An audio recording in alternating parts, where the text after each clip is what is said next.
الحالة اللي أنا قلتها ستكون موزعا ما بين الحزن الشديد وأيضا السعادة بحسن الخاتمة. يعني زوجتك هي في حسن الحمد الخاتمة. لله الحمد لله. قول لي إيه اللي حصل، إيه اللي أنت متذكره في الحادث، إيه اللي حصل؟ والله يا استاذ وائل، احنا طلعنا من الاستراحه، احنا طالعين من مطار جده ومشى ساعتين وبعد كده دخل على الاستراحه، دخل اكل وشرب الشاي وتمام. بس انا شفت شكل المنظر كده مش ما يدلش على سواق اتوبيس بالطريقه دي. يعني مثلا احنا عندنا في القاهره بص السواق راجل كبير كده وبياخد الرخصه الدرجه الاولى، بيبقى فاهم هو بيعمل ايه.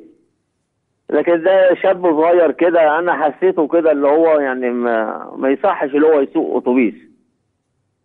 يعني انتوا من البداية شايفين في سرعة شديدة واهتزاز عنده؟ لا مش سرعه، هو شخص الا صغير كده. وبعدين يعني الاتوبيس عليه كبير، يعني المفروض مثلا اللي يسوق اتوبيس كده يبقى راجل يعني غير اللي احنا بنشوفه. يعني القدرة على التحكم وانه يمشي فيه. وبعدين انتوا كان في جزء كبير من الرحلة بالليل يعني. ما احنا هي الواقعة حصلت الساعة 4:15 بالظبط. الساعة 4:15 كان لسه